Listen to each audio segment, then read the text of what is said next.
For more on the fallout from all of this, I'd like to welcome in Los Angeles Times columnist Gustavo Arellano. Gustavo, thank you so much for your time. I mean, this is truly shocking to so many people, these allegations coming out more than 30 years after his death. Just talk about how they came to light.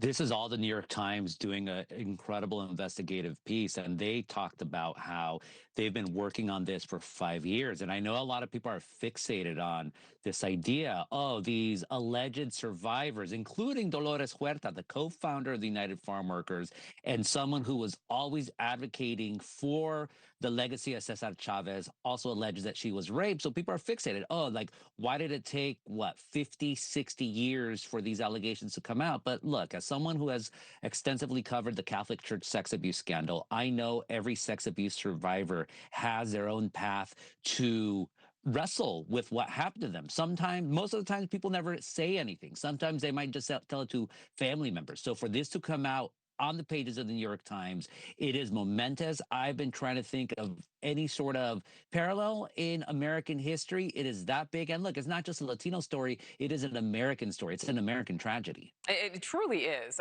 and it's really shocking. I know so many people, learned about Cesar Chavez in school. Talk about, Gustavo, the fallout, some of the fallout here, because we're already seeing people, we're already seeing organizations distancing themselves. Oh, more than distancing themselves. Here in Southern California, where I'm based, you're already seeing street murals being papered up for the meanwhile while they decide whether they're going to permanently paint them over. There's motions to remove the name of Cesar Chavez from schools, from parks, from streets.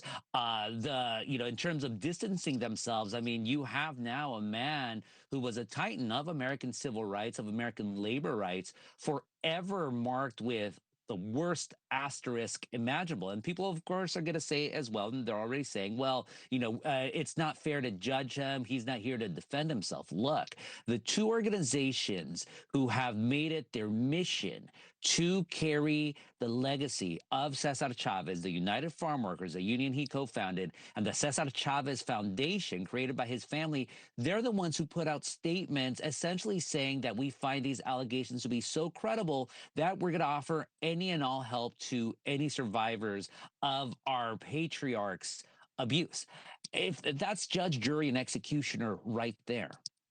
So his co-founder, Dolores Huerta, also issued a statement saying in part that the farm worker movement has always been bigger, far more important than any one individual. My question for you, how do you think this will affect his legacy? How do you think it affects the legitimacy of the movement?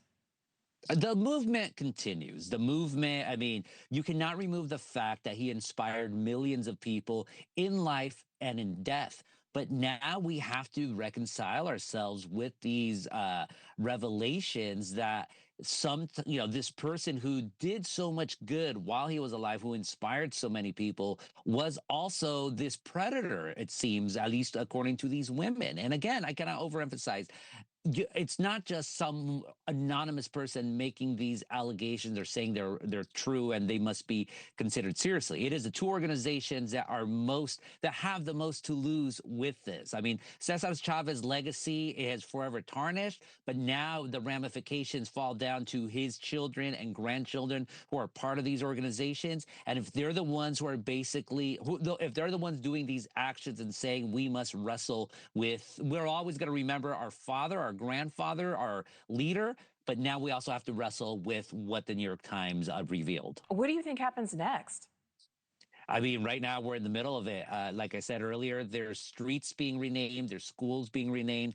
Cesar Chavez Day, his birthday, March 31st, it's already going to be renamed Farm Workers Day in California. In Texas, I know Greg Abbott, the governor, is trying to just erase it altogether.